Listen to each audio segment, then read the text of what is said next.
Hi hello ನಮಸ್ಕಾರ welcome back to R K ಪೈಂಡೆ YouTube channel. Night 1 ಗಂಟೆ 2 ಗಂಟೆವರೆಗೂ ಓದ್ಕೋತಾ ಇದ್ದೆ. ಸೊ ಕಣ್ಣು ನೋಡ್ಬೋದು ಹೇಗಾಗಿದೆ. ಆಲ್ಮೋಸ್ಟ್ 1 ಗಂಟೆ ಆಗಿತ್ತು ಟೈಮು. ಸೊ ನಾಳೆನೇ ಲಾಸ್ಟ್ ಎಕ್ಸಾಮ್ ಅಂದ್ಬಿಟ್ಟು ಇದನ್ನೆಲ್ಲ ನೀಟಾಗಿ ಕೂತ್ಕೊಂಡು ಓದ್ಕೋತಾ ಇದ್ದೆ. ಪಾಪುನ ಮಲಗಿಸಿ ನಾನು ಓದ್ಕೊಳ್ಳೋಕೆ ಸ್ಟಾರ್ಟ್ ಮಾಡೋ ಅಷ್ಟರಲ್ಲಿ ಆಲ್ಮೋಸ್ಟ್ 9:30 10 ಗಂಟೆ ಆಗೋಗಿರುತ್ತೆ. ಆವಾಗ ಓದ್ಕೊಳ್ಳೋಕೆ ಸ್ಟಾರ್ಟ್ ಮಾಡಿದ್ರೆ ಮಧ್ಯರಾತ್ರಿ 12 ಗಂಟೆ 1 ಗಂಟೆವರೆಗೂ ಓದಿ ಆಮೇಲೆ ಮಲಿಕೋಬೇಕಾಗಿತ್ತು. ಮಾರ್ನಿಂಗ್ ಗ್ರಾಮ ಪಂಚಾಯತಿ ಆಫೀಸಲ್ಲಿ ಸ್ವಲ್ಪ ಕೆಲಸ ಇತ್ತು ಅಂತ ಅಲ್ಲಿಗೆ ಹೋಗಿದ್ದೆ. ಅಫ್ಕೋರ್ಸ್ ಇಲ್ಲಿಗೆ ಹೋದ್ಮೇಲೆ ಏನಪ್ಪ ಅನಿಸ್ತು ಅಂದರೆ ಇನ್ಫ್ಲೂಯೆನ್ಸ್ ಇಲ್ಲ ಅಂದರೆ ಏನೇನೂ ಆಗಲ್ಲ. ಇಲ್ಲ ಇನ್ಫ್ಲೂಯೆನ್ಸ್ ಇರಬೇಕು, ಇಲ್ಲ ಚೆನ್ನಾಗಿ ಓದಿ ಒಂದು ಒಳ್ಳೆ ಸ್ಥಾನದಲ್ಲಿ ಇಲ್ಲಿ ಬಂದು ಸೇರ್ಕೋಬೇಕು. ಆವಾಗಷ್ಟೇ ನಮಗೆ ನೆಕ್ಸ್ಟ್ ಟೈಮ್ ಲಾಸ್ಟ್ ಟೈಮ್ ಕಾಲೇಜ್ಗೆ ID ಕಾರ್ಡ್ ಹಾಕ್ಕೊಂಡು ರೆಡಿಯಾಗಿ ಹೊರಟಿದ್ದು.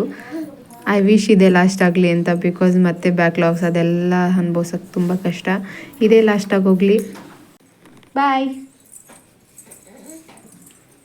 ನಮ್ಮ ಕಂದಮ್ಮಂಗೆ ಬಾಯ್ ಮಾಡಿ ನಾನು ಕಾಲೇಜ್ ಕಡೆ ಸ್ಟ್ಯಾಂಡರ್ಡ್ ಸ್ಟಾರ್ಟ್ ಆಗಿದ್ದಕ್ಕೆ ಈ ಡಿಗ್ರಿ ಕಂಪ್ಲೀಟ್ ಆಗೋವರೆಗೂ ಆಲ್ಮೋಸ್ಟ್ 10 ವರ್ಷದ ತನಕನೂ ನಾನು ಇದೇ ರೋಡಲ್ಲಿ ನಡ್ಕೊಂಡು ಓಡಾಡ್ತಿದ್ದೆ. ಆ್ಯಂಡ್ ಇವತ್ತು ಬೈಕಲ್ಲಿ ಹೋಗ್ತಾ ಇದ್ದೀನಿ. ಅದು ಒಂಥರ ಫೀಲೇ ಬೇರೆ. ಬಟ್ ಸ್ಟಿಲ್ ನನಗೆ ನಡ್ಕೊಂಡು ಹೋಗೋಕ್ಕೆ ಇಷ್ಟ. ಅಷ್ಟು ಚೆನ್ನಾಗಿರ್ತಿತ್ತು. ಮುಂಚೆಲ್ಲ ನಡ್ಕೊಂಡು ಹೋಗ್ಬೇಕಾದ್ರೆ ಅದು ಇದು ತಿನ್ನಕ್ಕೆ ತೊಗೊಂಡು ನಾನು ನನ್ನ ಫ್ರೆಂಡ್ ಇಬ್ಬರು ನಡ್ಕೊಂಡು ಹೋಗಿದ್ದಿದೆ. ಆಮೇಲೆ ನಾನು ಒಬ್ಬಳೇ ನಡ್ಕೊಂಡು ಬಂದಿದ್ದು ಇದೆ. ಭಯ ಆದರೂ ಈ ರೋಡಲ್ಲಿ ಜನ ಓಡಾಡಲ್ಲ ಅಂದರೂ ನಡ್ಕೊಂಡು ಹೋಗಬೇಕಾಗಿತ್ತು. ಇನ್ನು ಆ ಮೆಮೊರೀಸ್ನೆಲ್ಲ ಕಲೆ ಆಗ್ತಾ ಈಗ ನನ್ನ ಲಾಸ್ಟ್ ಡೇ ಅಂಡ್ ಕಾಲೇಜಿಗೆ ಬಂದಾಯಿತು. ಎಲ್ಲರನ್ನೂ ಮಾತಾಡ್ಸೋಣ ಅಂದ್ಬಿಟ್ಟು. ಓದ್ಯಾ? ಹಾಂ, ನೀನು ಓದಿದ್ಯಾ? ನಮ್ಮದು ಫುಲ್ಲು ಡೀಪ್ ಸ್ಟಡಿ. ನಮ್ಮದು ಎಬ್ಬಲಿ ನಾನು ಡೈವರ್ಟಿ ಲೆವೆಲ್ಸ್. ಅದು ಅಲ್ಲಿಂದನೇ ಲಾಕ್ ಮಾಡ್ಕೊಂಬಂದ್ಬಿಡು. ಇನ್ನೂ ಇಲ್ಲ, ಸ್ಟಾರ್ಟೇ ಮಾಡಿಲ್ಲ. ಬರ್ರಿ ಆ ಕಡೆ ಹೋಗೋಣ ಲಾಗ್ ಮಾಡೋಕ್ಕೆ. My god, last exam, last matching ನಾನು ಡಿಫ್ರೆಂಟ್. ನಾನೇ ಔಟ್ ಆಫ್ ಸ್ಟೇಟ್ ಆಗಿದ್ದೀನಿ. ಶ್ರೀಮಂತ ಬರ್ರೆ ಬಂದ ಥರ್ಡ್ ಕ್ಲಾಸ್ ಹೋಗಲು ನಾನು ಹತ್ರ ಇವಳು ಕಿತ್ಕೊಂಡು ಬರ್ತೀನಿ. ನಾಯಿ ನಾನು ವೈಲೆಂಟ್ ಆದ್ರೆ ಕಂದ ರಾಮ, ನಾನು ವೈಲೆಂಟ್ ಆದ ರಾವಣ ಕಂದ.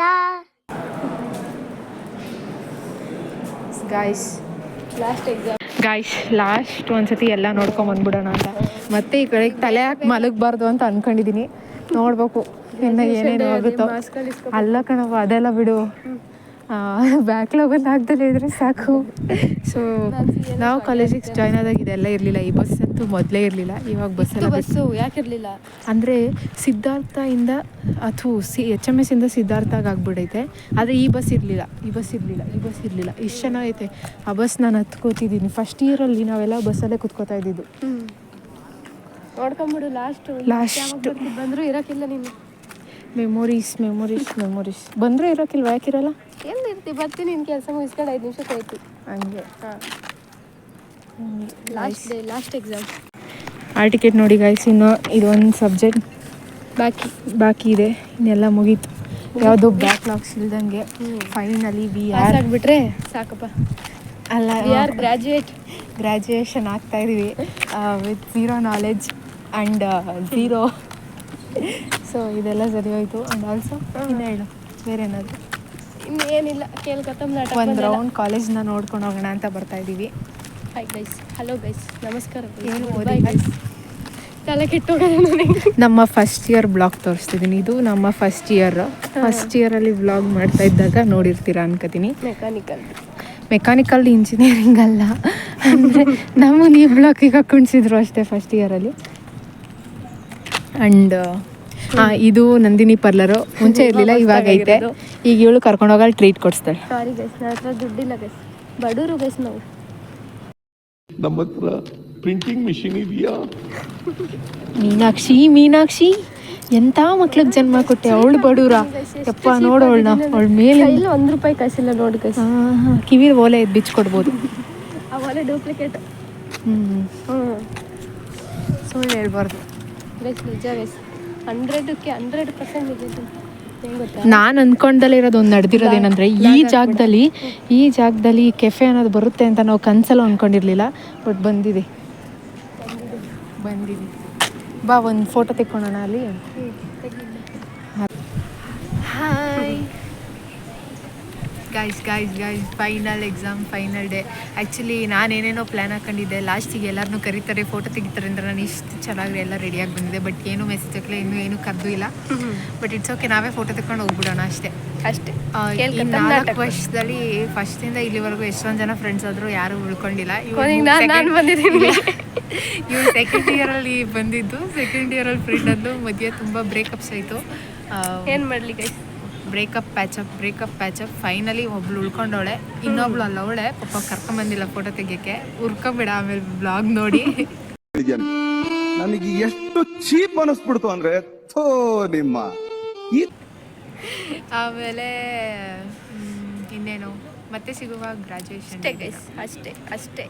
ಐ ವಿಶ್ ಮ್ಯಾನಿಫೆಸ್ಟ್ ಮಾಡ್ತಾ ಇದ್ದೀನಿ ದಟ್ ಪಕ್ಕ ಗ್ರಾಜುಯೇಟ್ ಆಗಿ ಆಗ್ತೀನಿ, ಯಾವುದು ಬ್ಯಾಕ್ಲಾಗ್ ಇಲ್ದಲೆ. ಆಲ್ಸೋ ಕೈ ನೋವಾಯ್ತು. ಮತ್ತೆ ಬೇರೆ ಯಾರಾದರೂ ಸಿಕ್ಕರೆ ಮಾತಾಡ್ತೀನಿ. ಇದಾಗಿತ್ತು, ಮತ್ತೆ ಸೊ ಇಷ್ಟೇ. ಇದಾದಮೇಲೆ ವ್ಲಾಗ್ ಕಂಟಿನ್ಯೂ ಮಾಡೋಕ್ಕಾಗಿಲ್ಲ ಬಿಕಾಸ್ ಎಲ್ಲರೂ ಎಕ್ಸಾಮ್ಗೆ ಹೋದ್ವಿ. ನಾನು ಬೇಗ ಮನೆಗೆ ಹೋದೆ, ಪಾಪುನ ಬೇರೆ ಬಿಟ್ಟು ಬಂದಿದ್ನಲ್ಲ, ಸೊ ಅದಕ್ಕೆ ಇನ್ನೆಲ್ಲರೂ ಮನೆಗೆ ಹೋಗೋದು ಲೇಟ್ ಆಗುತ್ತೆ ಅಂತ ಅಂದ್ಕೊಂಡು ಯಾರೂ ಸಿಗಲ್ಲ ಅಂತ ನಾನು ಬೇಗನೆ ಹೊರಟ್ಬಿಟ್ಟೆ. ನೋಡೋಣ ನೆಕ್ಸ್ಟು ಮಾರ್ಕ್ಸ್ ಕಾರ್ಡ್ ಇಸ್ಕೊಬೇಕಾದ್ರೂ ಇಲ್ಲ ಗ್ರಾಜುಯೇಷನ್ ಡೇ ದಿನ ಎಲ್ಲರ ಹತ್ರನೂ ಒಂದ್ಸತಿ ಮಾತಾಡ್ತೀನಿ. ಬಿಕಾಸ್ ಇದೆಲ್ಲ ಒನ್ ಟೈಮ್ ಮೆಮೊರಿ, ಮತ್ತೆ ಯಾವುದು ಸಿಗೋದಿಲ್ಲ. ಇವಾಗ ನಾನು ಎಡಿಟ್ ಮಾಡಬೇಕಿದ್ರೆ ನೋಡ್ತಾ ಇದ್ರೆ ನನಗೆ ಫೀಲ್ ಆಗ್ತಿದೆ ಲೈಕ್ ಮುಂಚೆ ಹೇಗಿತ್ತು ಇವಾಗ ಹೇಗಿದೆ ಅಂತ ಎಲ್ಲದೂ ಫೀಲ್ ಆಗ್ತಿರುತ್ತೆ. ಸೊ ಈ 4 ವರ್ಷದ ಇಂಜಿನಿಯರಿಂಗ್ ಜರ್ನಿನ ಡಾಕ್ಯುಮೆಂಟ್ ಮಾಡೋದಕ್ಕೆ ಆದಷ್ಟು ಟ್ರೈ ಮಾಡಿದ್ದೀನಿ. ಸೊ ಅಲ್ಲಿಂದ ಮನೆಗೆ ಹೊರಟೆ. ಹೋಗ್ತಾ ಹಾಲು ತೊಗೊಳೋಣ ಅಂತ ಅಂಗಡಿಗೆ ಹೋದೆ, ಬಟ್ ಅಲ್ಲಿ ಹಾಲು ಇರಲಿಲ್ಲ. ಸೊ ಅದಕ್ಕೇ ಮನೆಗೆ ಹೋಗಿ ಅಲ್ಲೇ ಕಾಫಿ ಮಾಡ್ಕೊಂಡು ಕುಡಿಯೋಣ ಅಂತ ಹೋದೆ. ಆನ್ ದ ವೇ ಇಷ್ಟೊಂದು ದೊಡ್ಡ ಶ್ರೀಮಂತರನ್ನ ನೋಡ್ತೀನಿ ಅಂದ್ಕೊಂಡಿರಲಿಲ್ಲ. ಎಸ್ ಅಫ್ಕೋರ್ಸ್ ಇವರೇ ದೊಡ್ಡ ಶ್ರೀಮಂತರು ಪಕ್ಕ. ಯಾಕೆ ಅಂತ ಅಂದರೆ ಅಷ್ಟು ಕುರಿಗಳನ್ನ ಮಾರಿದ್ರೆ ಅವರಷ್ಟು ಕೋಟ್ಯಾಧೀಶ್ವರು ಬೇರೆ ಯಾರೂ ಇಲ್ಲ. ಸೊ ನೆಕ್ಸ್ಟ್ ಮನೇಲಿ ಚುರುಮುರಿ ಮಾಡಿಕೊಂಡು ತಿನ್ನೋಕ್ಕೇನು ಇರಲಿಲ್ಲ ಅಂತ ನಾನೇ ಚುರುಮುರಿ ಮಾಡಿದ್ದೆ.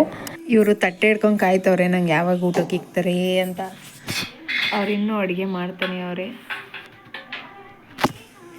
ಇವರು ಫೋನ್ ನೋಡ್ತಾರೆ.